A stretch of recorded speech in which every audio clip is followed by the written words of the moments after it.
Ce matin, nous sommes venus rendre gloire à Dieu. Et nous savons que tu n'es pas indifférent à l'ordre à dépasser. Je suis convaincu que le ciel s'est ouvert et les anges t'adorent avec nous. Ce matin, nous sommes heureux. C'est toi qui as conduit toutes choses. De la présence de chacun de nous à la louange et à l'adoration. C'est un moment exceptionnel que nous passons dans ta présence.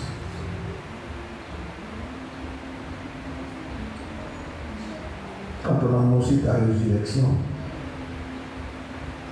Thomas a dit, si je ne vois pas la trace des coups dans sa main,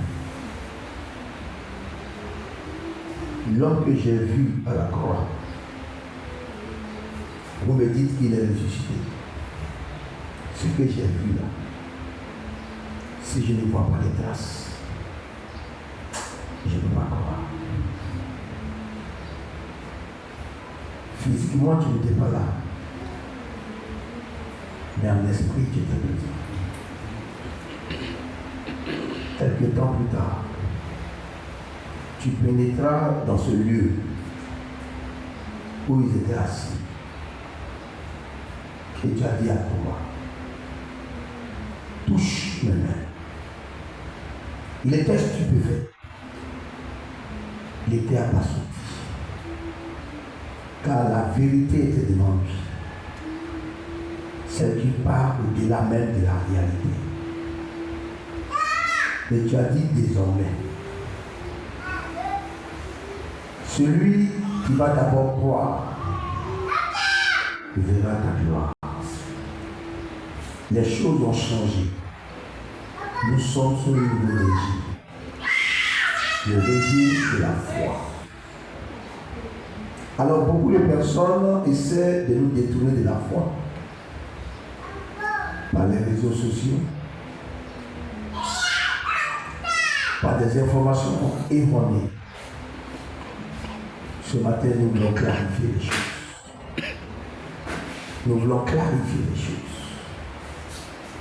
Aide-nous par le Saint-Esprit. Parce qu'il n'est pas facile et souvent aisé de parler de toi. Car tu ne nous montres que ce que tu veux. Tu ne nous montres que ce que tu veux. Il y a des choses que nous ne sachons pas. Nous pensons connaître, mais nous n'en arrivons pas. Seigneur, merci. Merci infiniment. Merci infiniment. Merci infiniment. Merci mon Dieu. Merci mon Dieu.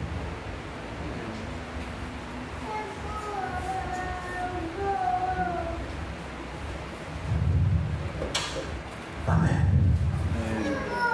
Alléluia. Amen. Soyez bénis dans le nom du Seigneur Jésus.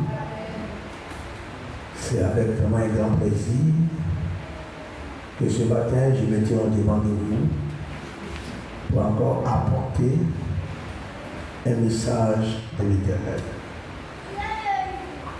C'est vrai qu'aujourd'hui, beaucoup sont absents, mais cela ne va pas alterner plutôt, ou bien, comment je peux dire, jouer sur les messages que l'Éternel a pour nous. Ceux qui sont présents, c'est pour vous que Dieu veut parler ce matin. C'est pour vous que Dieu veut parler.